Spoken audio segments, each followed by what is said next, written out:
আসসালামু আলাইকুম সবাইকে। আশা করি সবাই ভালো আছেন। আজকের ভিডিওতে আমরা এসইওর কিছু বেসিক বিষয় সম্পর্কে জানব, যেগুলো আপনি যদি এসইও শুরু করেন বা এসইও সম্পর্কে জানতে চান সেক্ষেত্রে আপনার জন্য অনেক হেল্পফুল হবে। তো চলুন আমরা ভিডিওর মূল টপিকে চলে যাই, এবং যাওয়ার আগে যদি আপনি আমার চ্যানেলে নতুন হয়ে থাকেন তাহলে চ্যানেলটি সাবস্ক্রাইব করতে ভুলবেন না। তো চলুন আমরা আজকে যে বিষয়টা জানবো সেটায় চলে যাই। তো আজকে আমরা যেটা জানবো সেটা হচ্ছে যে ইউজার এক্সপিরিয়েন্স সম্পর্কে আমরা কিছুটা ধারণা নেব, যে এসইওর ক্ষেত্রে ইউজার এক্সপিরিয়েন্স আসলে আমাদের কিভাবে হেল্প করবে, বা ইউজার এক্সপিরিয়েন্স বলতে আসলে আমরা কি বুঝি। তো ইউজার এক্সপিরিয়েন্স বলতে এটা আসলে আমাদের টেকনিক্যাল ইস্যুর মধ্যে একটা পার্ট হিসেবে আমরা এটাকে ধরতে পারি, যে যখন আমরা কোনো ওয়েবসাইটকে ওপেন করব, বা যখন কোনো আমরা ওয়েবসাইটকে সার্চ করে খুঁজে বের করি, তখন সেই ওয়েবসাইট যদি আমরা ওপেন করি বা ক্লিক করি, তো সেটা যদি লোড হতে সময় লাগে বা আমাদের সামনে ওপেন হতে সময় লাগে, সেক্ষেত্রে দেখা যায় যে অডিয়েন্সরা সেখান থেকে স্কিপ করে চলে যায়। সো এই বিষয়টা কিন্তু ইউজারদের জন্য মোটেই ইউজার ফ্রেন্ডলি হয় না। তো এই জন্য যে কোনো ওয়েবসাইট যদি আমরা তৈরি করি এবং সেই ওয়েবসাইটকে যদি আমরা সার্চ র্যাঙ্কিংয়ে নিয়ে আসতে চাই ধীরে ধীরে বা খুব দ্রুত, সেক্ষেত্রে আমাদের ইউজার ফ্রেন্ডলি একটা ডিজাইন লাগবে। সো ইউজার ফ্রেন্ডলি ডিজাইন বলতে যেটা বোঝায় যে সাজানো গোছানো পরিচ্ছন্ন একটা ওয়েবসাইট, এবং যেখানে খুব সুন্দর করে ক্যাটাগরি দেওয়া থাকবে, ট্যাগগুলো দেওয়া থাকবে, পোস্টগুলো সুন্দরভাবে সাজানো থাকবে, এরকম কিছু বিষয়ের কথা এখানে বলা হচ্ছে। তো যখন আমরা সব কিছু পরিষ্কার পরিচ্ছন্ন এবং সাজানো গোছানো রাখবো, এবং পোস্টগুলো খুব বেশি বড় না, আবার খুব বেশি ছোটও না, আবার ইমেজগুলো দেওয়া থাকবে, ইমেজগুলো কম্প্রেস করা থাকবে, তখন ওই ওয়েবসাইটটা খুব দ্রুত ইউজার ফ্রেন্ডলি হয়ে উঠবে। এবং একই সাথে আমরা এটাকে মোবাইল অপটিমাইজেশনের কথাও বলতে পারি, যে মোবাইল অপটিমাইজেশন যদি আমরা করি, বা কোনো ওয়েবসাইট যদি খুব দ্রুত মোবাইলে ওপেন হয়, সেক্ষেত্রে কী হয়, যে যেহেতু ম্যাক্সিমাম ইউজাররাই হচ্ছে মোবাইলে ইন্টারনেট ব্যবহার করে, তো ইন্টারনেটে তাহলে বা সার্চ ইঞ্জিনের সার্চটাও মোবাইলেই বেশি হয়। তো এই জন্যই যদি আমাদের কোনো ওয়েবসাইট লোড হতে সময় নেয়, মোবাইল হোক বা কম্পিউটার হোক বা ল্যাপটপে হোক, সেক্ষেত্রে ইউজাররা কী করে, যে ওই ওয়েবসাইট থেকে অন্য কোনো ওয়েবসাইটে চলে যায়। সো সেক্ষেত্রে এটা টেকনিক্যাল এসিওর ক্ষেত্রে বা এসিওর সময় একটা ব্যাড ইমপ্রেশন পড়ে, বা ব্যাড একটা ইম্প্যাক্ট পড়ে। সো এই জন্য এই মোবাইল অপটিমাইজেশনের বিষয়টা আমাদের মাথায় রাখতে হয়। তো নেক্সট হচ্ছে আমরা অ্যানালিটিক্সের কথা বলবো। অ্যানালিটিক্সও এসিওর জন্য গুরুত্বপূর্ণ, এবং অ্যানালিটিক্স বলতে এখানে আমরা গুগল অ্যানালিটিক্সের কথা বলছি। আমরা গুগল অ্যানালিটিক্স সবাই চিনি, যেটা হচ্ছে আমাদের ওয়েবসাইটের ট্রাফিক, তারপরে হচ্ছে ওয়েবসাইটের বিহেভিয়ার এবং আদার যে অন্যান্য যে মেট্রিক্সগুলো আছে বা যে ডাটাগুলো আছে, সেই ডাটাগুলো পরিমাপ করার জন্য গুগল অ্যানালিটিক্স আমাদের সাহায্য করে। এছাড়াও গুগল সার্চ কনসোলের কথাও আমরা বলতে পারি। ওকে, সো এই যে অ্যানালিটিক্সগুলো, এগুলো আমাদের কি করবে, এইগুলো আমাদের এসইওর পারফরমেন্সকে বাড়াবে। সো আমরা এখানে গুগল সার্চ কনসোলকেও রেখে দিচ্ছি।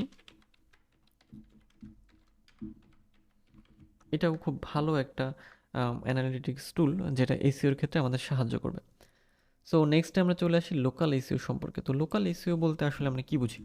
তো লোকাল এসইও বলতে আসলে যেটা বোঝায়, যে মনে করেন যে আপনার এমন কোনো বিজনেস আছে বা আপনার এমন কোনো ওয়েবসাইট আছে, যে ওয়েবসাইটকে আপনি নির্দিষ্ট কোনো লোকালিটিতে বা নির্দিষ্ট কোনো এরিয়াতে ফোকাস করতে চাচ্ছেন, বা চাচ্ছেন যে নির্দিষ্ট অমুক এরিয়াতে, মানে লোকাল এরিয়াতে আপনার ব্যবসাটা প্রমোট করতে, বা ব্যবসাটা যাতে সেখানে বেশি চলে সেটা করতে। অর্থাৎ আপনার যে ওয়েবসাইট আছে নির্দিষ্ট একটা এরিয়াতে যেন সেটা বেশি শো করে। তো সেজন্য আপনার লোকাল এসইওটা প্রয়োজন হবে। তো লোকাল এসইওর সবচেয়ে গুরুত্বপূর্ণ উদাহরণ যেটা, সেটা হচ্ছে যে আপনি গুগল মাই বিজনেস ব্যবহার করতে পারেন।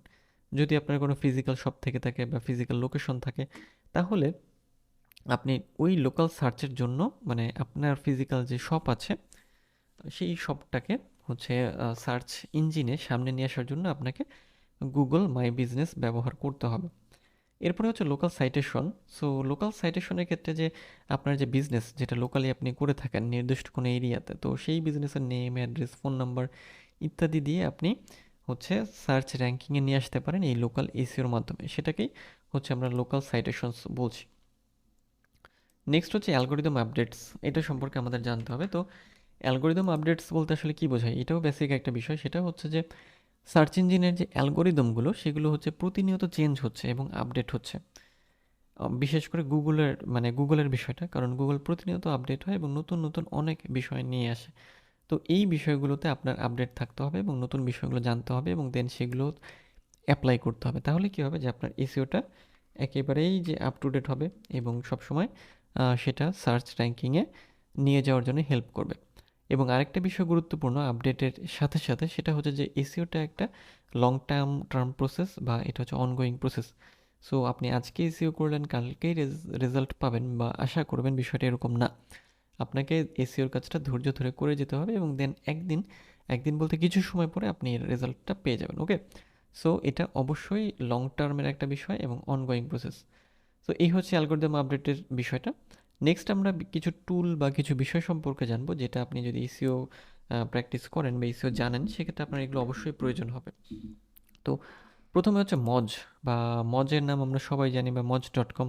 তো মজ হচ্ছে কি, যে মজ হচ্ছে এসইও সফটওয়্যার একটা কোম্পানি এবং এই কোম্পানিটা বিখ্যাত এসইওর জন্যই।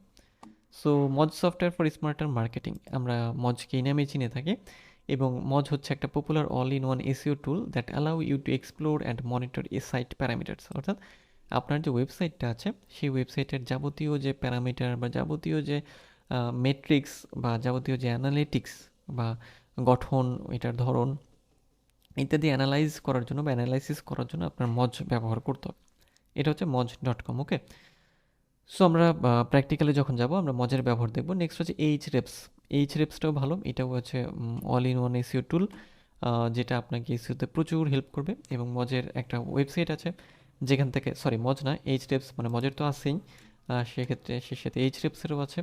আপনি এখান থেকে বিভিন্ন মানে এসইও টুল ব্যবহার করতে পারবেন এবং এইচ রেপসের আলাদা ব্লগ আছে, সেখান থেকে এসইও নিয়ে আপনি আপডেটেডও থাকতে পারবেন। নেক্সট হচ্ছে আমরা যেটা সম্পর্কে জানবো সেটা হচ্ছে সেমরাশ বা এসিএমরাশ। এটা হচ্ছে অনলাইন মার্কেটিং বা এসইও রিলেটেড বেটার টুল, যেটা আপনাকে অনেক ভালো রেজাল্ট দেবে, সেটা হচ্ছে সেমরাশ। এরপরে আছে সিমিলার ওয়েব, একই রকমভাবে সেটা হচ্ছে আমাদের ওয়েবসাইট অ্যানালাইজ করার জন্য এটা আপনাকে প্রচুর পরিমাণে হেল্প করবে। এরপরে আমরা স্পাইফু ব্যবহার করতে পারি, সেটা হচ্ছে গুগল অ্যাডসের কিওয়ার্ডগুলো রিসার্চের জন্য স্পাইফুটা ভালো। এবং এরপরে আমরা যেটা জানবো, মোটামুটি আমাদের টুলস এই কয়েকটা হলেই হবে। এছাড়াও আরও কিছু এক্সটেনশন আছে, আমরা পরবর্তীতে সেগুলো সম্পর্কে জানবো। ওকে, সো তাহলে এই ছিল আমাদের মোটামুটি যে কয়েকটা টুল, এই মানে এসইওর ক্ষেত্রে আপনাদের মজ, এইচ রেপস বা হচ্ছে সেমরাশ বা সিমিলার ওয়েব, এগুলোর কখনোই আসলে ভোলা যাবে না, বা এগুলো আপনাদের অবশ্যই ব্যবহার করতে হবে, কারণ প্রতিনিয়ত এগুলো আপনাকে হচ্ছে হেল্প করবে। ওকে, সো আমরা একটু সামারি করি। আজকের ভিডিওতে আমরা এসইওর বেসিক কিছু বিষয় সম্পর্কে জানলাম। সেখানে আমাদের ইউজার এক্সপিরিয়েন্স ছিল, অ্যানালিটিক্স ছিল, লোকাল এসইও, তারপরে অ্যালগোরিদম আপডেট, মজ সম্পর্কে কিছু টুল, যেটা এইচ রেপস, সেমরাশ, সিমিলার ওয়েব। ওকে, সো নেক্সট ভিডিওতে আমরা ডোমেইন অথরিটি সম্পর্কে জানবো এবং একই সাথে ডোমেইন অথরিটির সাথে সাথে আরও কিছু বিষয় থাকবে, যেমন হচ্ছে পেজ অথরিটি এবং ডু ফলো এবং নো ফলো লিঙ্ক। ওকে, সো নেক্সট ভিডিওতে দেখা হচ্ছে, সে পর্যন্ত সবাই ভালো থাকবেন।